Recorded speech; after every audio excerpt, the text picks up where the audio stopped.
it comes to the Small Business Administration, we are getting a lot of questions about the impact of some of the closures and postponements on small businesses and families throughout the state of South Dakota. This morning, we released guidance on how to apply for SBA financial assistance, and this is up on our website.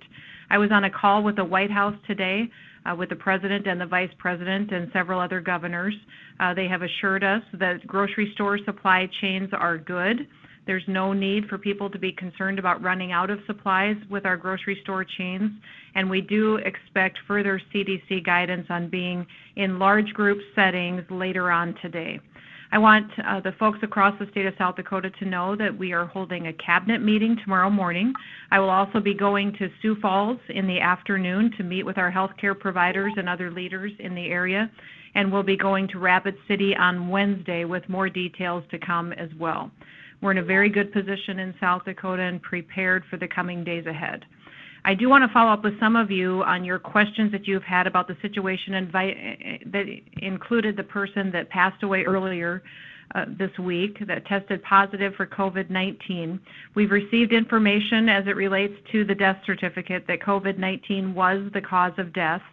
My heart certainly goes out to this family during this very difficult time. And I also want to let them know we're thinking and praying for them, but also give people more information as it relates to this death in the state of South Dakota. This individual was a resident of Pennington County, however, passed away in Davidson County, and from our understanding, had not been in Pennington County for the 2 weeks leading up to his death. We continue to work with providers to get notification to patients more quickly. Commercial lab testing will help with that process, and we expect to see commercial lab testing come online in South Dakota and be utilized for South Dakota providers this week. Up until this point, we've been able to get test results back to patients within 24 hours in the same day. Like other labs, we've had to change some of our methods to get those supplies to run those tests, but there will be some tests that have come into us that we will not be able to provide results to today. As we get supplies to run the tests, we'll continue to prioritize these samples. The medium and high-risk tests will be processed individually. So let me be clear, we do have plenty of tests. It is the supplies to run those tests that we are limited on, and therefore we're prioritizing the medium and high-risk individuals today, and we'll get the results to everyone as soon as possible. We expect that this situation will be very short-term, and that people will know within 24 to 48 hours they will still be hearing the results of their tests when they come in.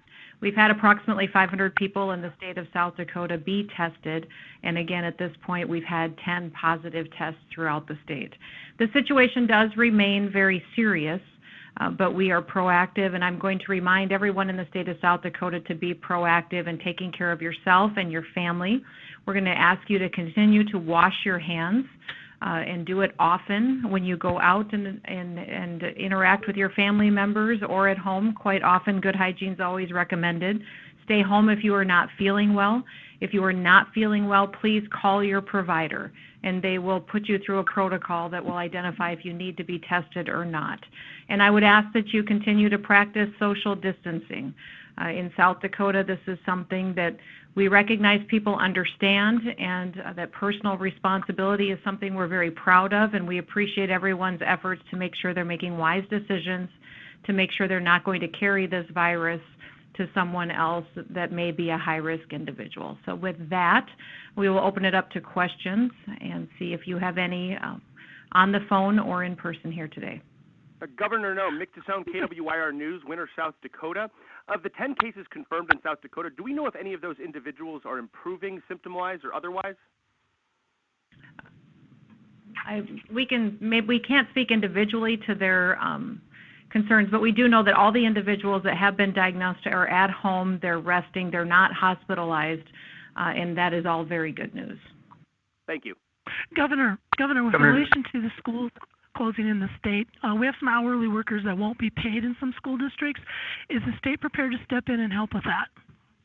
There are some provisions that will be available when it comes to taking care of hourly workers that is coming from relief from Congress in a bill that was passed, and also some potential unemployment benefits that could be paid out. So I would ask them to coordinate with my Department of Labor to find out how to get their family through this financial situation that we have with some of their hours being limited. Hi, Christy. Mike Tanner from KWAT in Watertown. I know that sort of a theme of your first year or your first year plus in the administration has been that South Dakota is open for business. How do you balance that theme with this virus and the word that in some states private businesses are either closing or being told to close?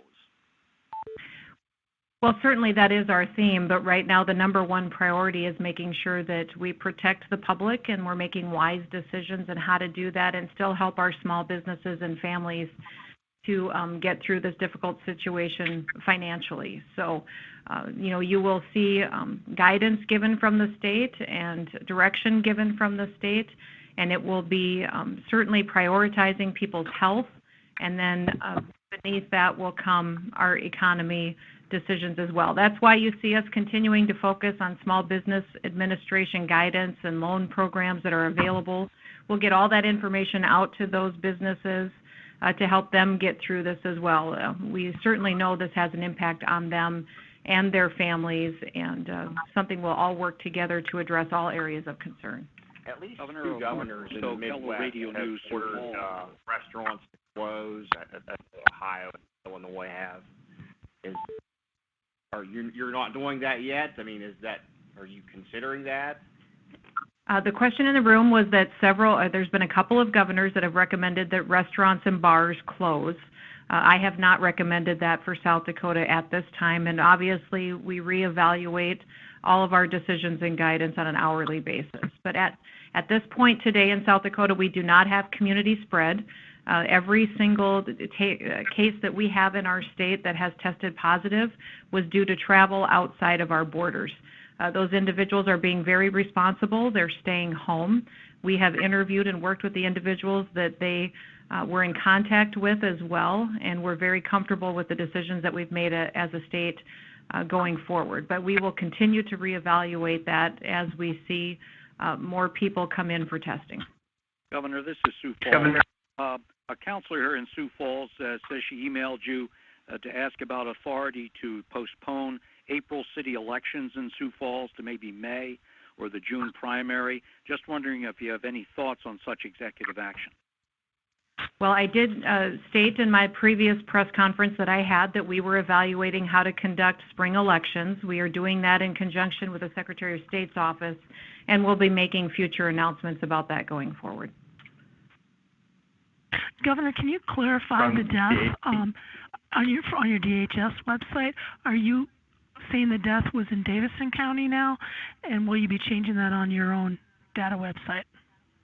How it is listed on the website is the county of residence, and the person who passed away due to COVID-19 was a resident of Pennington County.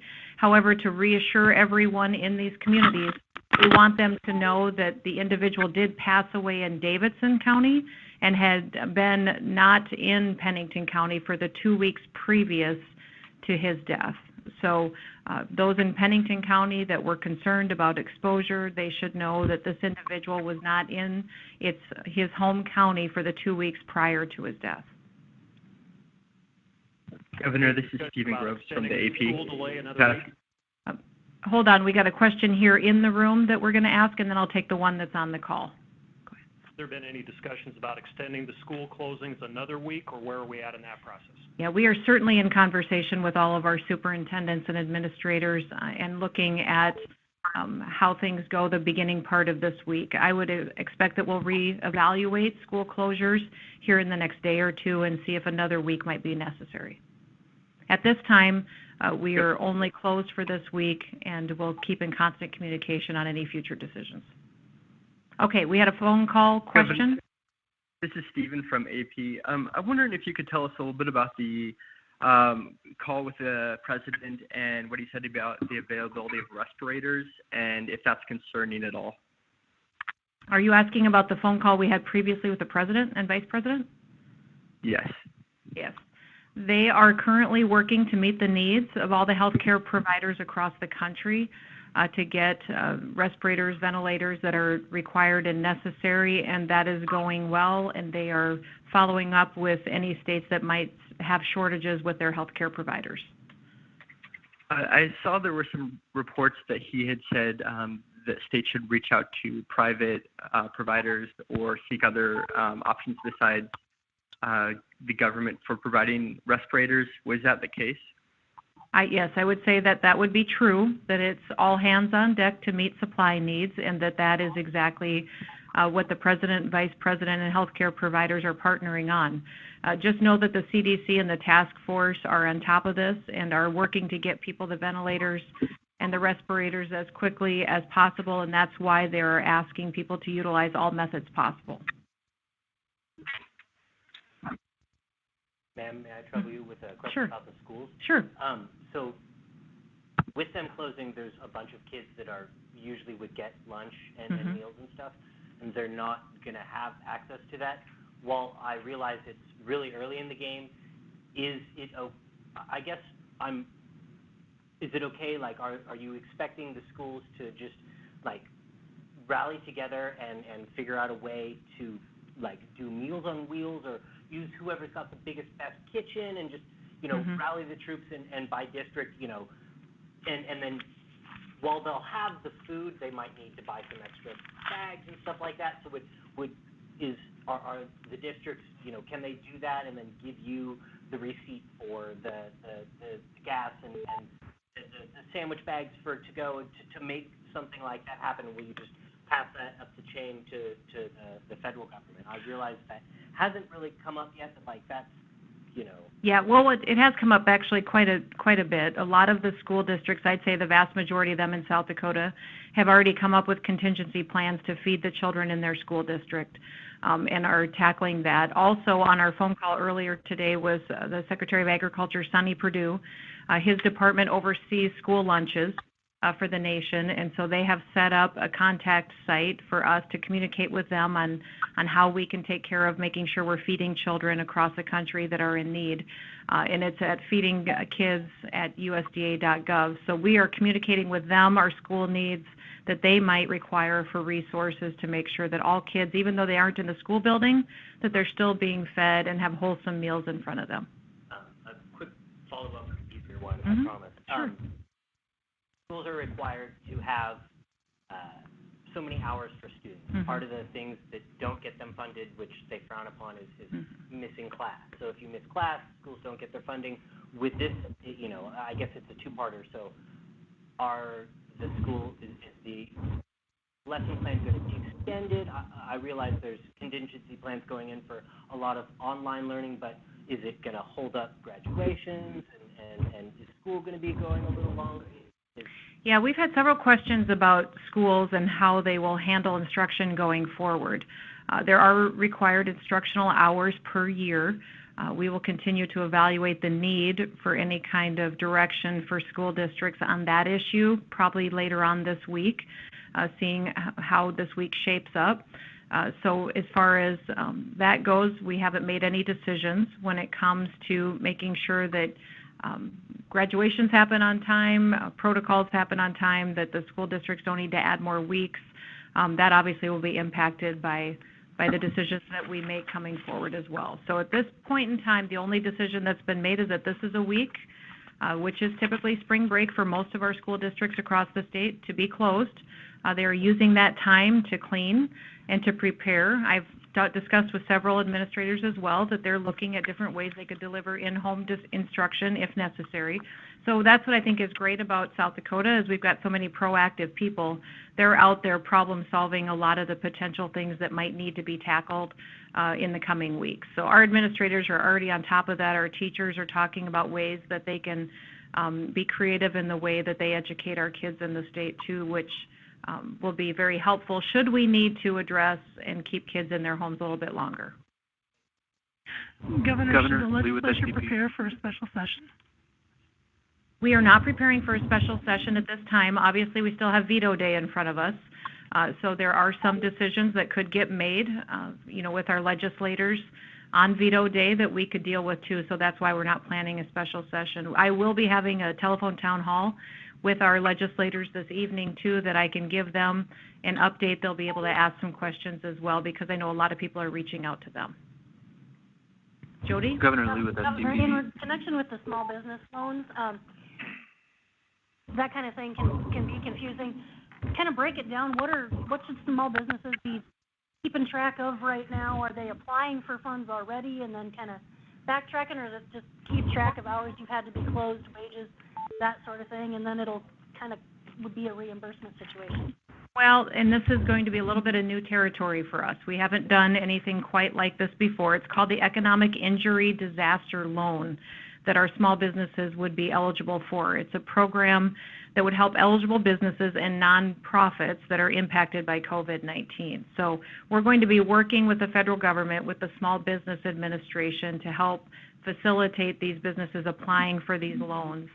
They would be 0% interest, long extended periods, very, very low interest rates to help them. But I do want to remind everybody that we're in uncharted territory with this, including SBA, but my economic development team is working with them to facilitate getting this information to those businesses.